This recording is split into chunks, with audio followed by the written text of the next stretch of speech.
કોંગ્રેસ સમિતિ આવે છે આમ તો નવો તાલુકો થયો એટલે આ પહેલી મિટિંગ ગઈ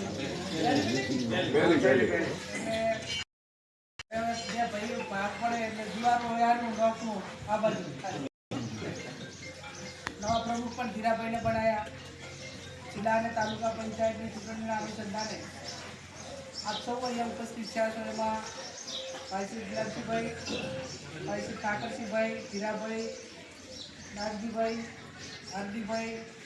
આપણા કોંગ્રેસના બધા જ પ્રવીણસિંહના નામ લેવાનું હતું બધાના જ ભાવની ભેટી કરીને એકના નામ બધાના જ પ્રવીણસિંહના બધા જવાબદાર આગેવાનો પરાગભાઈ દિયાબા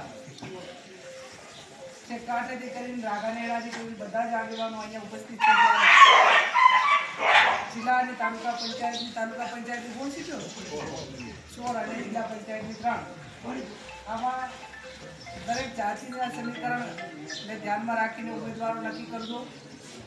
નવો તાલુકો થયો છે અને શરૂઆત આપણાથી થાય તો એ ખૂબ સારું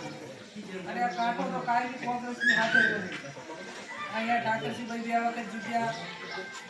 તાલુકા પંચાયતની સીટો પણ આપણી આવતી અને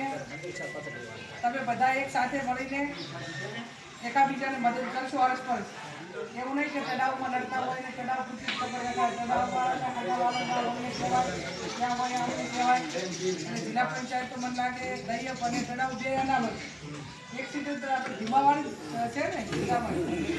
અને નીચેની તાલુકા પંચાયતો પૂરેપૂરી સમીકરણના આધારે અને 24 જેનું કહેવાનું સોનું કેવું ક્યારે કહેવાય ને 22 એમાં અલગ અલગ હોય હોનામાં બાકી એટલે ઊંચામાં ઊંચું 24 એના વારીમાં એટલે આવા ટપોરીને ઉમેદવારો પસંદ કરજો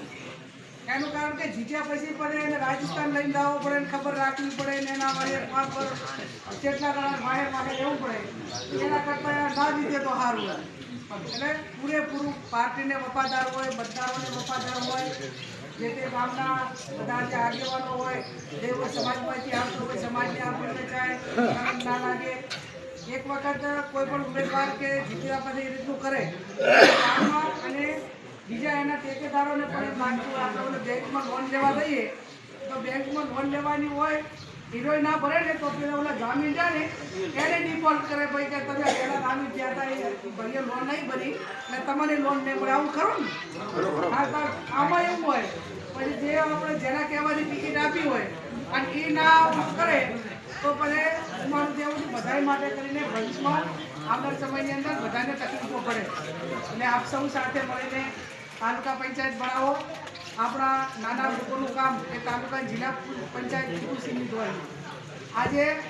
હું ધારાસભ્ય હતી એ ટાઈમે આ તળાવ શીતળા માતાનો રોડ મંજૂર કર્યો તો ખાતમુહૂર્ત કર્યું હતું એટલે એ રોડ થયો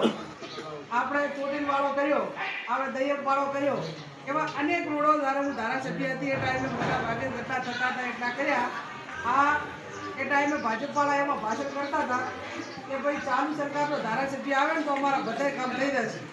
આ દોડવાની અંદર આ કામ છે ધારાસભ્ય જોયા કોઈ આયા નહીં આવ્યા હું આવતી તેટલા નથી આવ્યા ને એટલે જેને મને ઉંડે વોટ આલે ને એને કહેજો કે ના તમે બધા કોનાની લંકા બનાવવાના હતા એ હજી સુધી તો કાંઈ નવી કેનાલાનું કે રોડાનું કે જેટલા હું એમ માનું કે કદાચ ધારાસભ્ય કે મુખ્યમંત્રી બધે વાયદા આજે આવી ગયા છે અને બધાને બોલાવીને કીધું હતું એટલે મારો કહેવાનો અર્થ એટલો જ કે એ લોકોને જ્યારે ચૂંટણી હોય એ ટાણે બધા વાયદા યાદ આવે કે ભાઈ તમે અમારા ભેગા આવો એટલે અમે તમારું આ બધું કામ કરીને આપશું એવું છે ને અને મારું શું છે હીરાભાઈ કે ભાઈ કોંગ્રેસની સરકાર નથી કેન્દ્રમાં અમારી સરકાર છે અને રાજ્યમાં અમારી સરકાર છે એટલે તમે અમારા ભેગા આવી લો અને બધું કામ થશે તો આ તરી વર્ષથી એમની સરકાર લે તો તરી વર્ષથી કામો બધા કર્યા હોત તો